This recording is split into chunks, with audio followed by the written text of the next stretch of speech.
Bienvenue dans cette nouvelle série de vidéos. Nous sommes à la partie 11.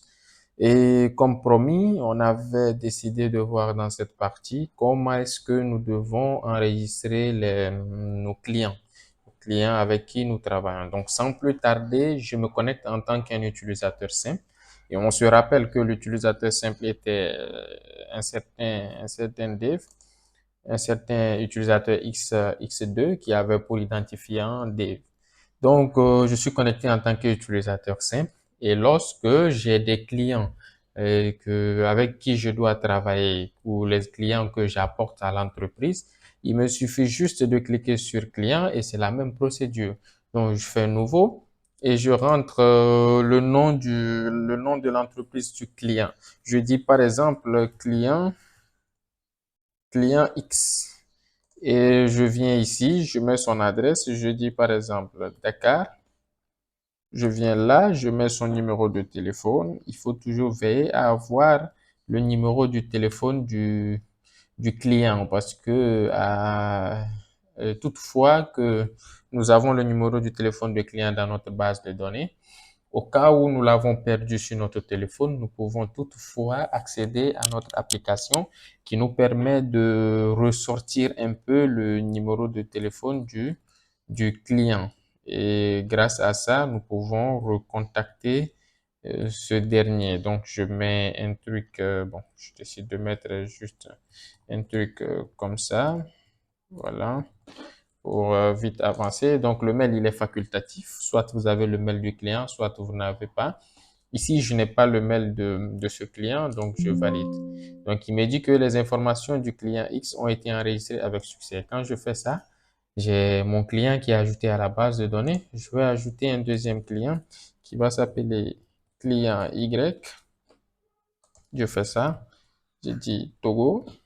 Donc, vous mettez les informations, les vraies informations. Je fais ça. Donc, je fais ça pour avancer. Je dis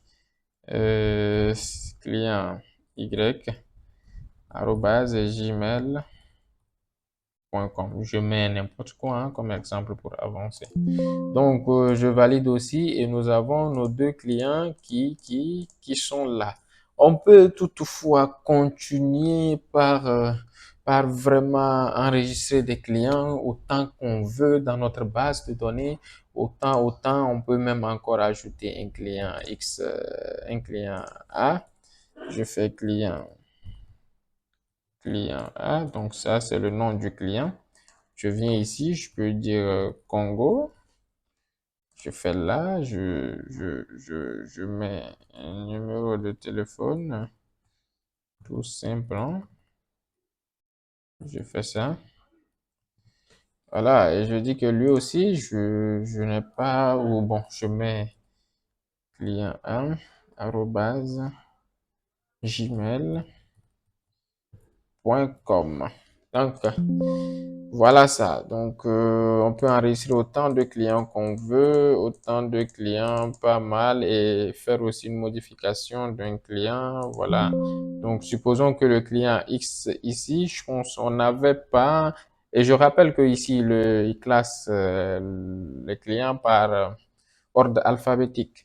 Donc, supposons que le client X ici, je n'avais pas mis son adresse mail et que toutefois je vais équiper la base de données. Il me suffit de double-cliquer ou deuxième possibilité, il me suffit de sélectionner la ligne et de cliquer sur modifier et je pourrais renseigner son mail. Je mets ici cx@gmail.com. Voilà, et je fais ça.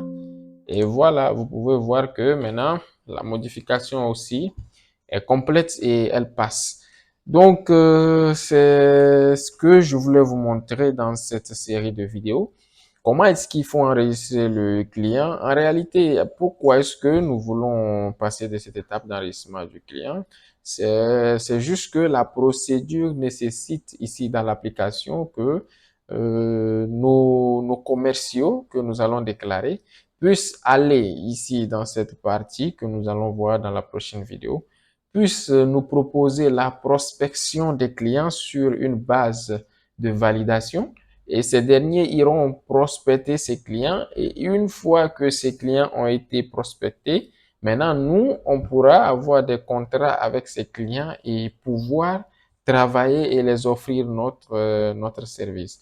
Donc, pour pouvoir suivre ces commerciaux, il va falloir que ces commerciaux nous définissent un agenda au fur et à mesure pour nous dire que voici mon agenda. Le 8, je prévois, et voilà, je prévois prospecter le client A ou je vais prospecter le client X sur telle chose, sur la gestion de X ou sur la gestion de Y.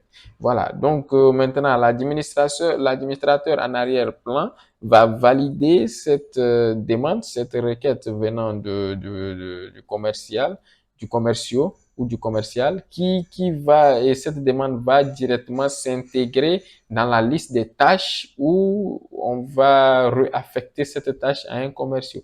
Par exemple, un utilisateur ici, un employé ici, X1, peut venir ici dans la prochaine vidéo prospection et dire qu'il programme rencontrer le client X et que l'administrateur sent que non, ce projet, l'utilisateur X2 était déjà, donc ce sera plus préférable qu'on envoie l'utilisateur X2 à la place de la proposition que fait l'utilisateur X1.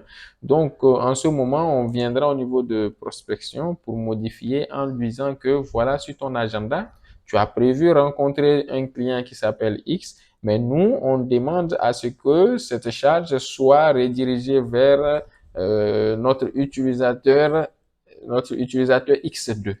Donc tout ça, on va voir ça dans la suite. Je tenais juste à faire un briefing pour vous expliquer un peu le pourquoi est-ce que nous passons à l'enregistrement d'un client, pourquoi est-ce que nous avons étudié ici comment enregistrer un client.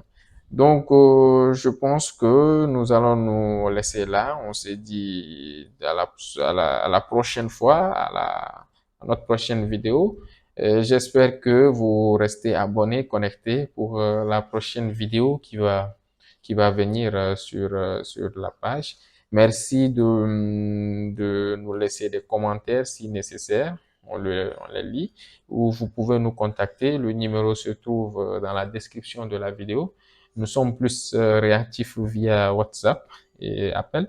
Donc, bien de choses à vous et à vos familles. Merci et à la prochaine.